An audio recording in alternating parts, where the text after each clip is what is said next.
हेंदे रे सिंह बंगा पुनरे मारांग बुरु तलारे जहरेरा नुकिन दो हनुमान और गणगणुर कना केन हनुमान दो मेनिदाय मेंदाइन दो सितर नहीं उधर का दिया हनु दो ये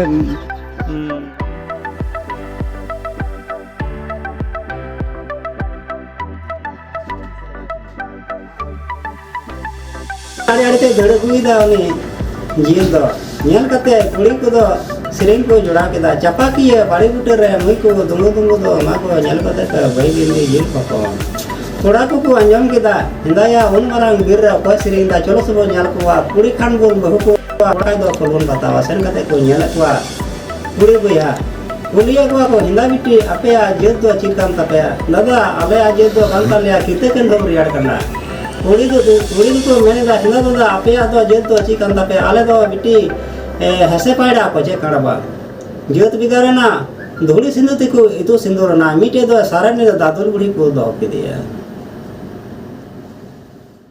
इतनी पीढ़ियों से विरासत को संभाला, बहुत सारे पट बनाए जिससे आजीविका भी चलाई, लेकिन आज उनकी आजीविका शून्य के स्तर पर पहुंच गई है। अब लोग दैनिक मजदूरी का कार्य करते हैं, चित्रकार तो न के बराबर हैं और इसको पेशा बनाने वाले तो और भी कम रह गए हैं। तो आपको क्या लगता है कि इनके रिवाइवल के लिए क्या किया जा सकता है? देखिए, मैं आपको कहूँ कि जब 1990 से मैंने काम शुरू किया और जब पहला मैंने वर्कशॉप किया तो वर्कशॉप पे मेरे 11 कलाकार आए और उन 11 कलाकारों में बस्टम तो नहीं आ सके थे, बहुत उम्रदराज आदमी थे जो 11 लोग आए।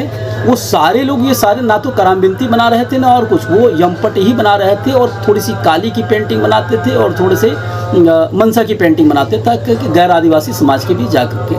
और उस समय भी ये खतरा, उसमें संकट तो था ही, क्योंकि वो मजदूरी कर रहे थे वो लोग सभी जगहों पर, क्योंकि जीविका चल नहीं रही थी। यही इसके ह्रास का कारण था। तो मैं 90 की बात कह रहा हूँ कि 90 से 10 आज कितने साल हो गए? आज 90-100 करीब 30-34 साल हो गए। इन 34 साल पहले भी इनकी स्थिति यही थी। 34 साल बाद तो कम से कम इतना हुआ कि उनको अब यह एहसास हो रहा है कि हम कलाकार हैं। पहचान तो मिल चुकी है, पहचान मिल गई, लेकिन आजीविका का संकट आज भी बना हुआ है। उनको बेचिए तो इनको फायदा होगा।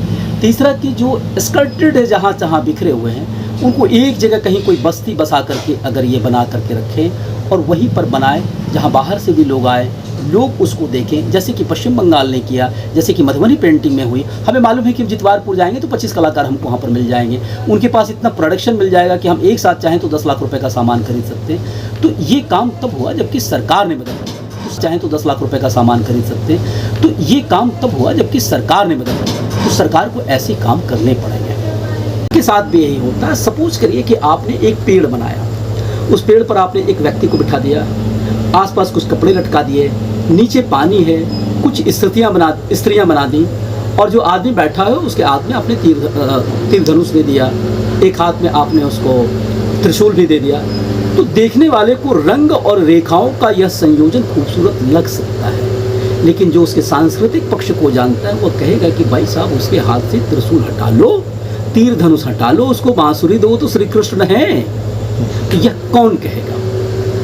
रंगों और रेखाओं के प्रभाव को ग्रहण करने वाला एक दर्शक करेगा या उसका विश्लेषक करेगा।